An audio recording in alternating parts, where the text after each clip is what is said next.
Hello guys, welcome back to my YouTube channel yes chem study a way of success. मैं हूं आपका educator Shivam Mishra. आपका स्वागत करते हैं आपके अपने YouTube channel yes chem study पर। तो यहां पर आज हम लेके आए क्लास 10th साइंस, जो कि है आपका प्रकाश का परावर्तन तथा अपवर्तन से, जो आपका चैप्टर है लाइट से। तो यहाँ से एक बच्चे ने कमेंट किया था कि सर वक्रता, त्रिज्या तथा फोकस दूरी में संबंध बताइए, क्या होता है। तो अगर वक्रता, त्रिज्या तथा फोकस दूरी में संबंध का फार्मूला देखेंगे, मेन एग्जैक्ट फार्मूला देखेंगे, साथ ही पूरा डेरिवेशन देखेंगे। और इसमें दो कंडीशन आती है, एक तो उत्तल दर्पण के लिए होता है, दूसरा अवतल दर्पण के लिए होता है। तो सबसे पहले हम लोग अवतल दर्पण के लिए देखेंगे वक्रता, त्रिज्या तथा फोकस दूरी में संबंध, फिर उत्तल दर्पण के लिए देखेंगे, जो कि बोर्ड परीक्षाओं और सवाल लगाने से संबंधित बहुत ही महत्वपूर्ण प्रश्न बन जाता है। तो सबसे पहले एक हम लोग अवतल दर्पण लेंगे। तो अवतल दर्पण में सबसे खास बात क्या होती है, दबा हुआ तल परावर्तक तल होता है और उभरे हुए तल पर क्या कर दिया जाता है, लोहे या चांदी का कलई कर दिया जाता है। जब किसी भी गोली दर्पण के काटे गए भाग में उभरे हुए तल पर कलई कर दिया जाता है तो दबा हुआ तल परावर्तक तल बन जाता है, जिसे हम लोग अवतल दर्पण कहते हैं। तो प्रकाश की किरण तीन प्रकार से डाली जाती है, आपको पता होगा। पहले प्रथम फोकस बिंदु से, दूसरा मुख्य अक्ष के समांतर, तीसरा कंडीशन क्या होती है, वक्रता केंद्र से डाली जाती है। तो सब इसमें जो हम लोग निकालेंगे, हम लोग मुख्य अक्ष के समांतर। मुख्य अक्ष है क्या, ये जो है हमारा ये इसको कहते हैं ध्रुव, इसका क्या नाम है, ध्रुव है। और ये दोनों क्या हैं, ये हो गया M1 और ये हो गया M2। अब M1 M2 क्या है, तो जो M1 M2 है यह दर्पण का द्वारक है, दर्पण का द्वारक है। गोलीय दर्पण जिस गोले में से काटा जाता है उस गोले के केंद्र को क्या कहते हैं, वक्रता केंद्र कहा जाता है। उस गोले केंद्र को क्या कहा जाता है, वक्रता केंद्र कहा जाता है। और ध्रुव तथा वक्रता केंद्र के बीच की दूरी P ध्रुव है, P क्या है, ध्रुव है, C क्या है, वक्रता केंद्र है। और वक्रता केंद्र तथा ध्रुव के मध्य के बिंदु को क्या कहते हैं, मुख्य फोकस बिंदु कहते हैं, या फिर फोकस बिंदु कहा जाता है। इसको क्या कहते हैं, फोकस बिंदु। ये क्या हो गई आपकी, ये हो जाएगी F। ये क्या है, यह आपकी फोकस बिंदु है, ठीक है, या फिर मुख्य फोकस है। कंडीशन है, जब प्रकाश की किरण मुख्य अक्ष के समांतर अवतल दर्पण पर पड़ती है, जब प्रकाश की किरण मुख्य अक्ष के समांतर कहाँ पड़ेगी, अवतल दर्पण पर पड़ती है, तो पड़ने के पश्चात मुख्य फोकस बिंदु से होकर जाती है। पड़ने के पश्चात कहाँ से होकर जाती है, मुख्य फोकस बिंदु से होकर जाती है, ठीक है। तो अगर एक यहाँ पे देखेंगे, अगर हम लोग वक्रता केंद्र से और इस बिंदु जहाँ से ये क्या हो रहा है, परावर्तन हो रहा है इसका, अगर वहां से हम लोग डॉटेड लाइन खींचे, एक क्या खींचे, डॉटेड लाइन यहाँ पे, तो देखिए एक आपको चीज पता हो, कंडीशन, प्रकाश जितने एंगल पर पड़ती है उतने एंगल पर वापस चली जाती है। अर्थात ये जो कोण होगा इस कोण के क्या होगा, बराबर होगा, क्योंकि आपतन कोण परावर्तन कोण के बराबर होता है। इन दोनों के बीच में एक अभिलंब खींच दिया है, अभिलंब क्या है, BC। अभिलंब क्या है, BC। तो जो आपतन कोण होता है वो परावर्तन कोण के क्या होता है, बराबर होता है। अर्थात जितना ये होगा, मान लीजिए ये A है, जितना कोण ABC होगा उतनी कोण क्या होगा, CBF होगा, उतनी क्या कोण क्या होगा, CBF होगा। अर्थात कह सकते हैं,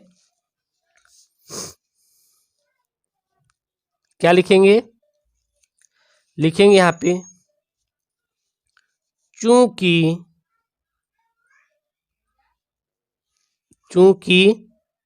कोण, एक कोण यहाँ पे है, कोण ABC, कोण ABC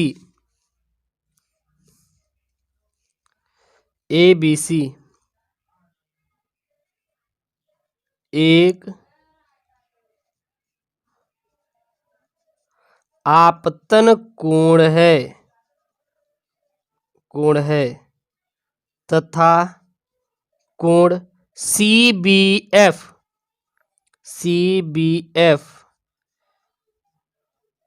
एक परावर्तन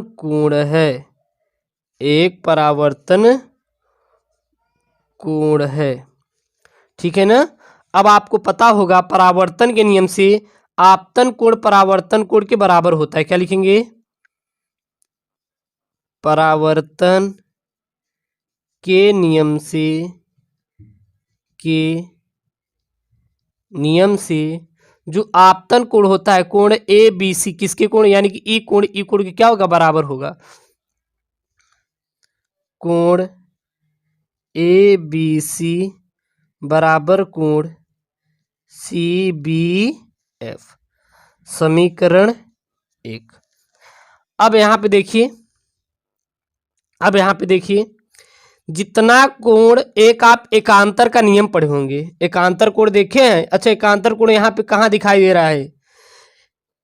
ABC एक कोण ये दिखाई दे रहा है, दूसरा कोण ये। जब दो समांतर रेखाओं कोई तिर्यक रेखा काटती है तो इनके बीच जो एकांतर कोण होता है आपस में बराबर होता है, यानी कि ये जो कोण होगा इस वाले कोण को क्या होगा? बराबर होगा। ये वाला कोण इस वाले कोण के बराबर होगा, क्योंकि ये दोनों क्या हैं? एक दूसरे के एकांतर कोण हैं, ठीक है ना। यानी कि चूंकि लाइन AB समानांतर है किसके? लाइन CP के। AP समानांतर है CP की, इसलिए यहाँ पे एकांतर कोण बनेगा। एकांतर कोण क्या बनेगा? ABC कोण, और यहाँ पे कोण बनेगा BCP। ये कोण बन रहा है यहाँ पे BCF। यहीं तक लीजिए ये कोण। तो ये कोण आपस क्या हो जाएगा? बराबर हो जाएगा। यानी कोण ABC बराबर कोण BCF कोण आपस में बराबर हो गए। अब समीकरण 1 और समीकरण 2 में एक कॉमन चीज मिल रही होगी, कोण ABC। जब लेफ्ट हैंड साइड बराबर है तो राइट हैंड साइड आपस में क्या हो जाएंगे? बराबर हो जाएंगे। अर्थात समीकरण 1 तथा 2 से क्या हो जाएगा? कोण CBF इक्वल टू कोण BCF, यानी कि कोण BCF इक्वल टू कोण क्या हो गया? BCF इक्वल टू कोण क्या हो गया? CBF, यानी कि ये जो कोण है इस कोण के बराबर हो गया। अब एक यहाँ पे त्रिभुज बन रहा है, सम्मुख कोणों के यदि समान कोण के भुजाओं के सामने वाले जो भुजाएं होती है आपस में बराबर होती हैं। यदि ये कोण इस कोण बराबर है तो इस वाले कोण सामने ये भुजा होगी और इस वाले कोण के सामने ये वाली भुजा होगी। अर्थात कह सकते हैं सम्मुख कोणों के या फिर समान सम्मुख कोणों के जो भुजाएं होती क्या होती है? एक दूसरे के समान होती हैं या बराबर होती हैं, ठीक ना।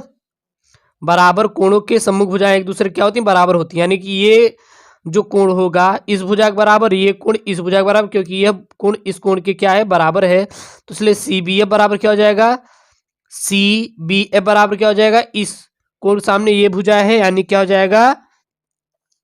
वो हो जाएगा आपका CF।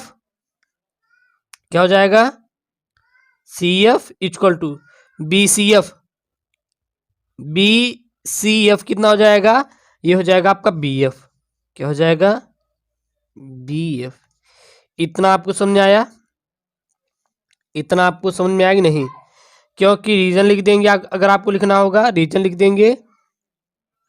त्रिभुज के समान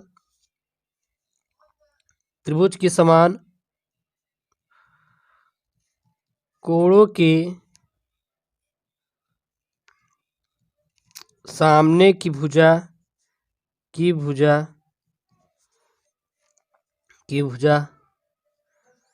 भी समान होती है। क्लियर। अब ये बताइए, यदि जो बिंदु B है, यदि दर्पण का द्वारक बहुत छोटा होगा तो जो बिंदु है B यह P के बहुत नजदीक हो जाएगा। तो जितना BF है उतना क्या हो जाएगा, FP हो जाएगा नहीं, क्योंकि जब B उठा के यहाँ पे रख देंगे तो ये लाइनिया घूम जाएगा ना, जब घूम जाएगा तो जितना BF है उतना क्या हो जाएगा, PF हो जाएगा। तो अर्थात कह सकते हैं यदि दर्पण का द्वारक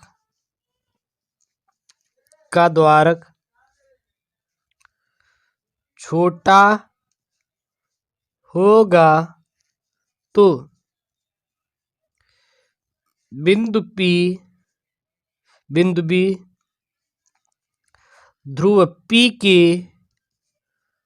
बहुत नजदीक होगा। तब हमारा क्या हो जाएगा, तब जितना BF होगा उतना क्या हो जाएगा, FP हो जाएगा। अर्थात क्या हो जाएगा, BF बराबर FP हो जाएगा। ठीक है ना, क्लियर हुआ इतना, ये दोनों क्लियर याद रखिए, अभी काम में आएंगे। अब ये बताइए, वक्रता केंद्र से लेकर ध्रुव के बीच की दूरी क्या कहते हैं, वक्रता त्रिज्या कहते हैं। वक्रता केंद्र से लेके ध्रुव के बीच की दूरी वक्रता त्रिज्या कहते हैं, और इन दोनों के मध्य के बिंदु को मुख्य फोकस बिंदु कहते हैं। तो जो CP होगा, CP तभी आएगा जब CF प्लस FB करेंगे, जब CF प्लस FP करेंगे तभी तो हमारा क्या आएगा, CP पूरा आएगा। तो इसको क्या लिख सकते हैं, इसको यही लिख सकते हैं ना, CP बराबर CF प्लस FB, क्योंकि अगर यहां से यहां तक दो भाग है तो पूरा भाग लाने के दोनों जोड़ेंगे ना, तभी तो आएगा। अब यहां पे देखिए, अब आपको क्या मिलेगी, अब आपको एक चीज क्या मिल रही है कॉमन। अब यहां पे एक चीज दिखाई दे रहा है FP, और FB के स्थान पे क्या लिख सकते हैं, BF। तो CP बराबर क्या हो जाएगा, CF प्लस BF, चूंकि FB बराबर BF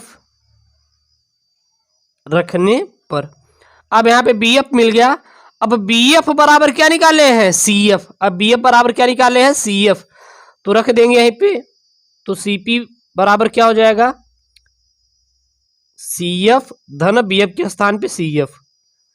तो यहाँ पे क्या लिखेंगे, BF बराबर CF रखने पर। अब यहाँ पे कितने हो जाए, 2CF, यानी कि CP बराबर 2CF।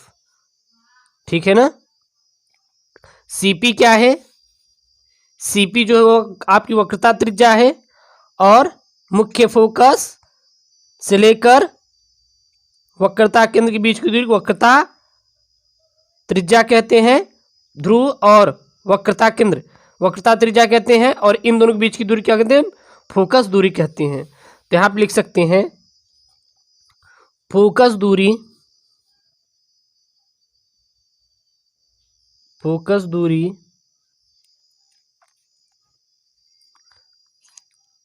CF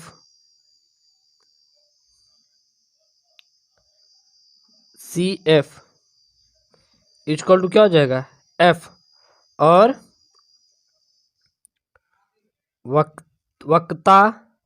वक्रता त्रिज्या CP बराबर R हो तो क्या हो जाएगा, यहाँ पे हो जाएगा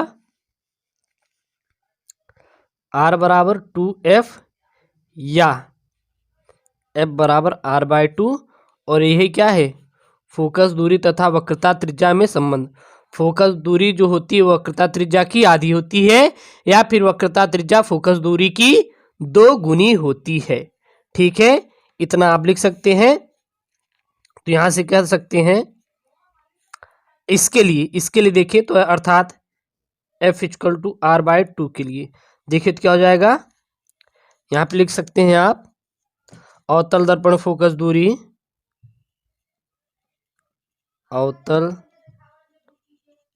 दर्पण की फोकस दूरी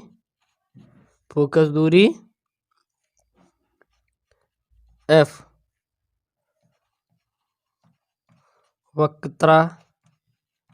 वक्रता त्रिज्या R की आधी होती है बस। क्लियर? ये बताइए समझ में आया कि नहीं? जहां बिना समझ में आए कमेंट कीजिए, इसको आप और अच्छे से मैं आपको समझा दूंगा। यदि आपको ऐसी वीडियो चाहिए तो चैनल को जरूर से जरूर सब्सक्राइब करें और वीडियो को लाइक जरूर करें। ठीक है, ओके दोस्तों, थैंक यू, जय हिंद।